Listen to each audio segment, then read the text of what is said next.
மக்கள் எல்லாருக்கும் வணக்கம். தாவேகா கட்சி ஒரு சினிமாத்தனமான கட்சின்றது ஏற்கனவே நம்ம சொல்லியிருப்போம். முக்கியமாக போன வீடியோவில் பார்த்திங்கன்னா நம்ம அதுக்கு பார்த்து விவரமாக பேசியிருப்போம். ரொம்ப காரணம் என்னன்றது வெளிப்படையாக பேசணும், என்ன காரணம் அப்படின்னு சொல்லியிருப்போம். இப்போ என்னென்னா அதை தொடர்ந்து பார்த்திங்கன்னா அந்த கட்சியில் பார்த்திங்கன்னா முக்கியமாக தொண்டர்கள் ரசிகர்கள் சினிமாத்தனமாக இருக்கும். ஆனால் அதை விட முக்கியமான விஷயம் என்னென்னா அவங்களுடைய கட்சியுடைய முக்கியமான பொறுப்பினர்களும் அப்படி தான் இருக்காங்க, அதாவது சினிமாத்தனமாக இருக்காங்க. இப்போ முக்கியமாக மற்ற கட்சியில் வந்தவங்களும் அப்படியே மாறிடுறாங்க. யாரை பற்றி நீங்கள் பேசுகிறேன் அப்படின்னு கேட்கலாம். அதை தொடர்ந்து நம்ம இந்த வீடியோவில் முழுசாக ஃபுல்லாக பார்க்க போகிறோம். முக்கியமாக பார்த்தீங்கன்னா அதுக்கு அடுத்தது தாவேக்காலே பல பிரச்சனைகள் போய்கிட்டு இருக்குது. பல பிரச்சனைகள் ஃபேஸ் பண்ண முடியாமல் அவங்க சமாளிக்க முடியாமல் திணறிட்டு இருக்காங்க தான் சொல்லணும் இப்போ தாவேக்கா கட்சி. அது என்ன பிரச்சனைன்றதை இந்த வீடியோவில் நம்ம ஃபுல்லாக பார்க்கலாம் மக்களே. ஸோ அதுக்கு வீடியோக்குள்ளே போகிறதுக்கு ஒரு சின்ன ஒரு அன்பான வேண்டுகோள். நம்ம வீடியோஸ் நிறைய பேர் ஆதரவு கொடுக்குறீங்க பார்க்குறீங்க, ஆனால் சப்ஸ்கிரைப் பண்ணாமல் போகிறீங்க. ஸோ ப்ளீஸ் சப்ஸ்கிரைப் பண்ணுங்கள். அதுதான் நீங்கள் கொடுக்குற மிகப்பெரிய ஒரு ஆதரவு இருக்கும் நம்ம சேனலுக்கும். சரி, நம்ம தொடர்ந்து அரசியல் காலத்தில் நடக்கிற விஷயங்களை பார்த்திங்கன்னா டெய்லி நம்ம வீடியோஸ் போடுவோம். அதனால் தயவுசெய்து நம்ம சப்ஸ்கிரைப் பண்ணுங்கள் மக்களே.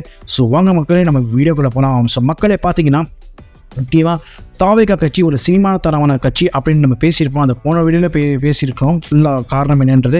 இந்த வீடியோ பார்க்கலாம், டிஸ்கிரிப்ஷன் லிங்க் கொடுக்குறோம், மறக்காமல் போய் செக் பண்ணி பாருங்கள் மக்களே.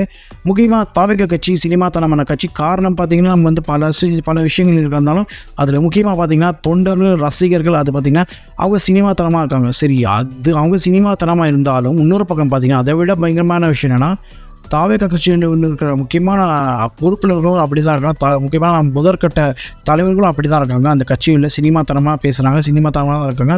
முக்கியமாக பார்த்தீங்கன்னா தாவேகா கட்சி தலைவரே பார்த்திங்கன்னா விஜய் அவரும் சினிமாத்தனமாக தான் இருக்கார். வெளிப்படையாக சொல்லப்போனால் எதாச்சும் அதுதான் முக்கியமாக. ஏன் நம்ம இதை சொல்கிறோன்னா முக்கியமாக சரி வேறு கட்சியிலேருந்து வரவங்களும் ஆச்சு இந்த கட்சியை மாற்ற முடியாதா அப்படின்னு பார்த்தா அவங்களும் அப்படி தான் இருக்காங்க. நான் யாரை பற்றி சொல்லுன்னா முக்கியமாக பார்த்தீங்கன்னா தாவேகா கட்சியை பொறுத்தவரைக்கும் அதாவது அந்த கட்சி யாருமே பார்த்திங்கன்னா அரசியல் எக்ஸ்பீரியன்ஸ் கிடையாது, அரசியல் அனுபவம் யாருக்குமே கிடையாது. ஆனால் ஒரு மிகப்பெரிய அரசியல் அனுபவம் கொண்டவர் பார்த்திங்கன்னா கட்சியில் சேர்ந்தார். யாரை பற்றி சொல்லி இப்போ நீங்கள் கெஸ் பண்ணியிருக்கீங்க. எஸ், அதிமுகவுடைய முக்கியமான தலைவர் அமைச்சராக இருந்தவர் தான் செங்கோட்டையன். அவர் பார்த்திங்கன்னா மிகப்பெரிய ஒரு அமைச்சராக இருந்தவர். முக்கியமாக பள்ளி கல்வித்துறை அமைச்சராக இருந்தவர். அதாவது போன ஆட்சியில் இருக்கும்போது பள்ளி கல்வித்துறை அமைச்சராக இருந்தவர். பல வருஷங்கள் அரசியல் இருந்தாலும் பல வருஷம் அதிமுக உழைச்சியவர். அதுவும் முக்கியமான ஒரு தொண்டராக முக்கியமாக அமைச்சராக இருந்து பல வருஷங்கள் அவங்க அதிமுக உழைச்சியவர். முக்கிய எம்ஜிஆர் காலத்திலேருந்து இருந்தவர். எம்ஜிஆர் கூட பயணம் பண்ணவர். அதே மாதிரி அம்மா ஜெயலலிதா அவர்கள் பயணம் பண்ணவர் செங்கோட்டையன் அவர்கள்.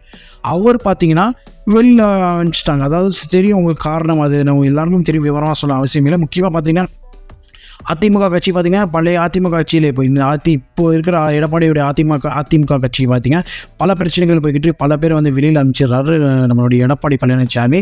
அதே மாதிரி தான் ஓபிஎஸ் வந்தார், டிடிவி தினகரன், சசிகலா வெளியில் போயிட்டாங்க. இப்போது செங்கோட்டையன் என்ன பண்ணார், அவர் எப்படியாவது இது ஒன்றிணைக்கணும், அதிமுக ஒன்றிணைச்சு நான் இந்த வாட்டி தேர்தலில் நிற்கணும்னு அவர் ஆசைப்பட்டார். அதனால் அது போய் பேசணும்னு பார்த்தாரு. எடப்பாடி அதுக்கு ஒத்துக்கலை. அவர் வெளியில் அனுப்பிச்சிட்டாரு செங்கோட்டையன். இவர் என்ன நினச்சார்னா சரி எப்படியாவது சேர்த்துப்பார் எடப்பாடி, கொஞ்ச நாள் டைம் கொடுக்கலாம்னு பார்த்தாரு. ஆனால் அவர் எதுவுமே மசியவே இல்லை, அவர் பாட்டுக்கே இருந்தார். அவர் வழி எல்லாமே இவருக்கு என்ன பண்ணுறது புரியாமல் சரி தாவேக்காவில் போய் சேர்ந்துடலாம்னு சொல்லி வந்தார். வரும்போது என்ன இருந்துச்சுன்னா கண்டிப்பாக தாவேக்கா இது ஒரு ப்ளஸ் தான். ஏன்னா மிகப்பெரிய ஒரு அமைச்சர், மிகப்பெரிய ஒரு அரசியல் அனுபவம் கொண்டவர் தான் செங்கோட்டையன். சரி, ஏன்னா செங்கோட்டையன் வரத்துக்கு முன்னாடி அதாவது வந்ததுக்கு அப்புறமா என்ன பேச்சு உண்டுதுன்னா அதாவது செங்கோட்டையன் ப்ளஸ் தாவேக்காவுக்கு முக்கியமாக பார்த்தீங்கன்னா தாவேக்காவில் யாருமே அரசியலுடைய அனுபவம் கிடையாது. ஏற்கனவே அந்த கட்சி பார்த்திங்கன்னா கரூர் விஷயத்துக்கு அப்புறமா பார்த்திங்கன்னா மிகப்பெரிய ஒரு பின்னடைவு தான் சந்திச்சுட்டு இருந்துச்சு. பல கடுமையான விமர்சனங்கள், இவங்களுக்கு அனுபவம் கிடையாதனால தான் இது நடந்திருக்கு, இவங்க அரசியலுக்கு லாயக்கு இல்லாதவங்க அப்படின்றது பேச்சு போய்கிட்டு இருந்தது. அந்த சமயத்தில் தான் பார்த்தீங்கன்னா செங்கோட்டையன் வராரு. கண்டிப்பாக இந்த கட்சியில் அனுபவம் அவர் பங்கெடுத்துப்பார், ஷேர் பண்ணுவார், அதாவது கட்சியை மாற்றுவார், தொண்டர்களை மாற்றுவார், அவருக்கு நிறைய எக்ஸ்பீரியன்ஸ் இருக்குது அப்படின்றது தலைவருக்கும் கற்றுக் கொடுப்பார். தலைவர் தளபதி விஜய் அவர்களும் கற்றுக் கொடுப்பார் அப்படின்றது ஒரு பக்கம் பேசும் பொருளாக இருந்தால் அரசியலில். ஆனால் இப்போ என்னடான்னு பார்த்தா இவர் மாதிரி மாற்றுவார்னு பார்த்தா இவரே மாறிட்டார். எப்படிப்பா அப்படின்னு கேட்கலாம். ஆமாம், கட்சிக்குள்ளே போய் இவர் மாற்றுவார் பார்த்து இவரே மாறிட்டார். ஏன்னா இவரே பார்த்தீங்கன்னா இப்போது சினிமாத்தனமாக பேசிகிட்டு இருக்காரு. எங்கே போனாலும் சமீப நாட்களாக பார்த்தீங்கன்னா எங்கே போனாலும் செங்கோட்டையன் பேட்டியில் என்ன சொல்கிறாரு, அதாவது ப்ரொமோஷன் பண்ண ஆரம்பிச்சார் படத்துக்கு. அதுவும் ஜனநாயக ஆடியன்ஸ் சமீபத்தில் மலேசியா நினச்சி அதை பற்றி பேசுகிறாரு. ஜனநாயக ஆடியன்ஸ் மலேசியாவில் பிரமாண்டமாகிடுச்சு, வெற்றிகரமாக நடந்து முடிச்சுங்க, ஒன்றும் பிரச்சனை இல்லை அப்படின்றாரு. அதாவது சரி, அதுக்கடுத்து என்ன சொல்கிறாரு, சரி படத்தை பற்றி பேசுகிறாரு. ஜனநாயக படம் பயங்கரமாக வந்திருக்கு, கண்டிப்பாக வெற்றி அடையும், செம்மையாக வரும், வேறு லெவலில் இருக்கும், முக்கியமாக பிரம்மாண்டமாக வந்து வெற்றி அடையும் அப்படின்றாரு. அதாவது எங்கே போனாலும் இப்போ ஜனநாயகன் அதுக்கான ப்ரொமோஷனில் இறங்கிட்டார் நம்ம செங்கோட்டையன். அவர் அந்த மாதிரி பேசும்போதே நமக்கு வந்து பரிதாபமாக இருக்குது, அதாவது ரொம்ப வருத்தமாக இருக்குது. ஏன்னா எப்படிப்பட்டவர் அதிமுக இருக்கும்போது மக்கள் பிரச்சனை எவ்வளோ பேசியிருக்காரு. முக்கியமாக பள்ளி கல்வித்துறை அமைச்சராக இருந்தவர், எம்ஜிஆர் அவர்கள் கூட பயணம் செய்தவர், அதிமுக முக்கியமாக கட்சிக்கு உழைச்சியவர், அம்மா ஜெயலலிதாவோட பயணம் செய்தவர். இவர் பார்த்தீங்கன்னா கட்சிக்குள்ளே மாற்றுவார், இவரே மாறிட்டார் சினிமா தரமாக. சொல்லப்போனால் இவர் மாற்றணும்னு ட்ரை பண்ணியிருப்பார் அவங்க இருக்கிற தொண்டர்கள், ஆனால் வழக்கமாக தெரியல அவங்க இங்கே மாற்ற முடியாதுன்றது தெரிஞ்சுக்கிட்டு இவரே மாறிட்டார். இன்னும் சொல்லப்போனால் அவர் மனசுக்குள்ளே இது கூட இருந்து தேவையில்லாமல் இந்த கட்சிக்குள்ளே வந்து மாற்றிக்கிட்டோமோ அப்படின்ட்டு கூட மனசில் இருந்துருக்கலாம். நான் அப்படி தான் இருக்குது பார்க்கும்போது, அவர் ரியாக்ஷன் பார்க்கும்போது அப்படி தான் இருக்குது. ஆனால் இப்படி தான் அவர் நிலைமையில இப்போ இப்படி தான் இருக்குது அவர் நிலை. ஏன்னா அவரே வந்து மாறிட்டார், சினிமா தனமாக பேசிக்கிட்டு இருக்காரு, ஜனநாயகனுக்கு போகிற இடத்துலலாம் ப்ரொமோஷன் பண்ணிக்கிட்டு இருக்காரு. அந்த தான் இருக்குது, இப்படி தான் இருக்குது. சரி, இவரும் அப்படி இருக்காருன்னா இன்னொரு பக்கம் பார்த்தீங்கன்னா பல பேர் வந்து சேர்றாங்க. முக்கியமாக திமுகவுடைய பேச்சாளராக இருந்தவர் தான் நாஞ்சில் சம்பத்.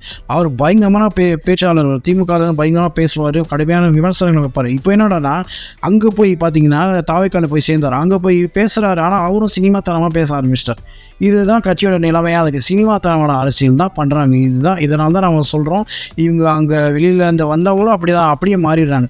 சரி, ஏதாவது மாற்றலாம். ஏன்னா நாஞ்சில் சம்பத் வரும்போது வந்த சமயத்தில் என்ன சொன்னாங்க, இவரும் வந்து ஏதாவது மாற்றம் கொண்டு வரணும்னு பார்த்தாங்க. ஆனால் இவரே மாறிட்டார் அங்கே போய். அப்படி தான் நிலைமை இருக்குது, கட்சியோட தாவேகா கட்சியோட நிலைமை அப்படி இருக்குது. பரிதாபமாக இருக்குது பார்க்கும்போது, இவங்க உள்ளா பேசின்னு மாட்டிக்கிற மாதிரி. இது ஒரு பக்கம் இருக்குது. இன்னொரு பக்கம் பார்த்தீங்கன்னா சரி, தொண்டர்கள் ரசிகர்களாச்சு கொஞ்சமாவது வந்து அரசியல் பேசுகிறாங்கன்னா அவங்க வேறு லெவல் வைப்பு வெல்டப் பயங்கரமாக இருக்குது. ஏன்னா சமீபத்தில் ஜனநாயகன் படத்துடைய ட்ரைலர் ரிலீஸ் பண்ணாங்க. அது வந்ததுக்கப்புறமா இது ரெக்கார்டு கிரியேட் பண்ணிச்சாமே, 24 எவ்வளோ ரெக்கார்டு, இந்த ரெக்கார்டு பிரேக் பண்ணிச்சு, அந்த படத்தோட ரெக்கார்டு பிரேக் பண்ணிச்சு. அடுத்தது பாருங்கள், அதாவது படம் ரிலீஸ் ஆகும் எல்லா படத்தோடைய ரெக்கார்டும் பிரேக் பண்ணோம் அப்படின்றாங்க. அதாவது நீங்கள் ஒரு அரசியல் கட்சி உங்கள் தலைவர் வச்சுருக்காரு, இதெல்லாம் ரெக்கார்ட் பிரேக் பண்ணால் மக்கள் பிரச்சனை தீர்ந்துருமா? நீங்களே யோசிச்சு பாருங்கள், எவ்வளோ பிரச்சனை, எவ்வளோ போராட்டங்கள் போய்கிட்டு இருக்குது. அது ஏதாவது பேசுகிறாங்களா? இந்த ரெக்கார்டை பற்றி பேசுகிறாங்க, இது ரெக்கார்ட் பண்ணுறாரு, அது ரெக்கார்ட் பண்ணுறாரு. அப்போ இதெல்லாம் நம்ம தலைவர்னால தான் முடியும், அவர் தான் சிஎம் அப்படின்றாங்க. ரெக்கார்டு பிரேக் பண்ணுறதுக்கு எல்லாமே சிஎம், படம் ஓடனா சிஎம், எல்லாத்துக்கும் சிஎம். அவர் சிஎம் கூட இல்லைங்க, விட்டா பிஎம் ஜனாதிபதி கூட அளவுக்கு போயிடுவாங்க, சொல்ல ஆரம்பிச்சிட்டாங்க. இப்போவே அந்த இதுக்கு போயிட்டாங்க. அதாவது என்னென்ன பிரச்சனை அதை விட்டுட்டு இதுதான் அவங்களுக்கு இப்போ வைப்பு, இதுதான் வந்து கொண்டாடிட்டு இருக்காங்க ரசிகர்கள், தொண்டர்கள், கட்சியோட இந்த நிலைமை.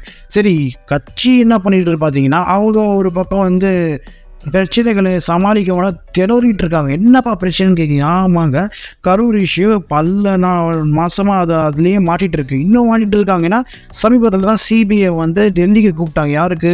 முக்கியமான பொறுப்பு வந்து இருக்கவங்க தான், முக்கியமாக ஆதவ் அர்ஜுனா, புஷியானந்த், சிடி நிர்மல்குமார், இன்னும் சொல்லப்போனால் அந்த தாவேக்காவுடைய பிரச்சார பஸ்ஸுடைய டிரைவரே வந்து கூப்பிட்டு வந்து விசாரித்தாங்க.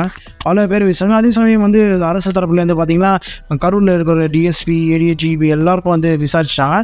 ஸோ இவங்க வந்து ஆதாரத்தை கொடுத்துறாங்க, இவங்க வந்து எங்கள் முயற்சிக்கிட்டு பதில் சொல்லாமல் மாட்டிக்கிட்டாங்க நமக்கு தாவேக்கா கட்சியோட முக்கியமான பொறுப்பாளர்கள்.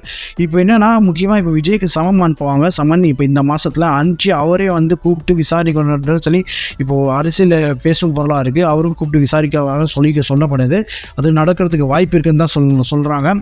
இந்த இது சமாளிக்க முடியாமல் திணறிட்டு இருக்கா. இன்னொரு பக்கம் பார்த்தீங்கன்னா ஜனநாயகம் படத்துடைய சென்சாரே பார்த்தீங்கன்னா இன்னும் ஒரு பிரச்சனையில் போய்கிட்டு இருக்கு. அதுவும் வந்து சமாளிக்க முடியாமல் திணறிட்டு இருக்காங்க கட்சி ஆரம்பிச்சதுக்கு அப்புறமா கூட. ஏன்னா அந்த படத்து சென்சாரில் ஏதோ பிரச்சனை மாட்டிருக்கு, ரிலீஸ் ஆகிறதுக்கே சந்தேகம் அப்படி சொல்கிறாங்க. ஜனவரி 9 சொல்லியிருந்தாங்க ரிலீஸ் சொல்லி, அதுவே சந்தேகம்னு சொல்கிறாங்க. அதுக்கும் திமுக தான் காதலும் சொல்லி சதின்றது நம்ம ரசிகர்கள் கம்பு சுற்றிட்டு சோஷியல் மீடியாவில். ஏன்னா பராசக்தி படம் வந்து கொண்டு வந்ததுக்கே வந்து திமுக சதின்னாங்க.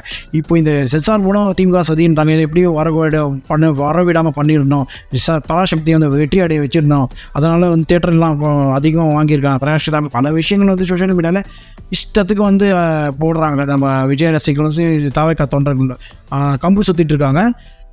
இந்த பிரச்சனை எல்லாமே பார்த்தீங்கன்னா தாவேக்கா கட்சியில் சமாளிக்க முடியாமல், படத்துடைய சென்சாரை வந்து சமாளிக்க முடியாமல் திணறிட்டு இருக்காங்க தாவேக்கா கட்சியும் சரி. முக்கியமாக நீங்கள் தாவேக்கா கட்சிக்கும் படத்துக்கு என்ன சம்மந்தம்? அது வந்து படத்துடைய ப்ரொடக்ஷன் தான் பார்க்கணும், கண்டிப்பாக ப்ரொடக்ஷன் தான் பார்க்கணும். பட் அதுவே அவங்களால இது பண்ண முடியல, நம்ம சொல்கிறது விஜய் அவருக்கு பண்ண முடியல. இதில் வந்து சிபிஐ வர விசாரணை இருக்குது, பல விஷயங்கள் பிரச்சனை போய்கிட்டு இருக்குது தாவேக்காக்குள்ள. அது சமாளிக்க முடியாமல் திணறிட்டு இருக்காங்க. இவங்க தான் வந்து அடுத்த முதலமைச்சர் 2024 மக்கள் பிரச்சனை வந்து தீர்க்க போகிறாங்க. இதுவே தீர்க்க முடியல. இப்போ அதெல்லாம் எப்படி தீர்க்க போகிறாங்க? மக்கள் வந்து பேசிக்கிட்டு ஆரம்பிச்சிட்டாங்க. மக்கள் இப்போ வந்து இதை தான் பேசிக்கிட்டாங்க. முக்கியமாக இதுவே இவங்களால சமாளிக்க முடியல. இவங்க எப்படி மக்கள் பிரச்சனை பற்றி சமாளிக்க போகிறாங்க, இதுவே திணறிட்டு இருக்காங்கன்றது இப்போ பேச்சு பொருளாக இப்போ வந்து மக்களிடையே இருக்குது. இதுதான் வந்து நிலைமை தாவக்காவோட நிலைமை. இது எல்லாமே பார்த்திங்கன்னா 2026 பார்த்திங்கன்னா பதிலடி கொடுப்பாங்க மக்கள் கண்டிப்பாக. முக்கியமாக பார்த்திங்கன்னா அப்போது வந்து 2026 எலெக்ஷனுக்கு அப்புறமா அந்த ரிசல்ட் வந்ததுக்கப்புறமா தான் நம்மளுடைய தாவேக்காவுடைய தொண்டர்களுக்கு புரியும், முக்கியமாக விஜய் ரசிகர்களுக்கு புரியும். அதாவது அந்த எலெக்ஷன் ஆனதுக்கப்புறம் விஜய் ரசிகர்களும் அப்போ தான் புரியும். அதுதான் இப்போ நம்ம சொல்ல வேண்டிய விஷயமா இருக்குது. ஸோ மக்களே, நீங்கள் எப்படி பார்க்குறீங்க தாவேக்கா கட்சி எப்படிப்பட்ட கட்சியை நீங்கள் பார்க்குறீங்க? சினிமாத்தனமாக நம்ம சொல்கிறோமே, இது எப்படி நீங்கள் பார்க்குறீங்கன்றது சொல்லுங்கள். முக்கியமாக மக்கள் பிரச்சனை எவ்வளோ இருக்குது, அதை விட்டுட்டு இப்போ ஜனநாயக படம் தான் முக்கியமாக அவங்க சொல்கிறாங்க இதுதான் கடைசி படம், ஒன் லாஸ்ட் டைம் அப்படின்றாங்க. அதாவது கடைசி படம் இவங்க சொல்லிக்கிறாங்க, நம்ம திரும்பி சொல்லலாம் கடைசி படம் கிடையாது, அவர் தொடர்ந்து நடிப்பார். ஸோ அதை தான் நம்ம சொல்கிறோம். ஸோ நீங்கள் எப்படி பார்க்குறீங்க மக்களே? சினிமாத்தனமான கட்சி நம்ம சொல்கிறோம், முக்கியமாக மக்கள் பிரச்சனையை விட்டு ஜனநாயக படத்தை வந்து கொண்டாடிட்டு இருக்காங்க, அது எப்படின்றது நீங்கள் பார்க்குறீங்க? இவங்க பண்ணுற அரசியல் எப்படி பார்க்குறீங்க கமெண்ட்ஸை சொல்லுங்கள் மக்களே. முக்கியமாக தொடர்ந்து நம்ம வந்து வீடியோஸ் போடுவோம், முக்கியமாக அரசியல் காலத்தில் என்ன நடக்கும்ன்றதை நம்ம தொடர்ந்து பேசுவோம். ஸோ அதனால் உங்களுடைய ஆதரவு நமக்கு தேவை. அதனால் வந்து சப்ஸ்கிரைப் பண்ணி பண்ணுங்கள் மக்களே. ஸோ மக்களே, நம்ம அடுத்த வீடியோவில் சந்திக்கும் வரை நன்றி, வணக்கம்.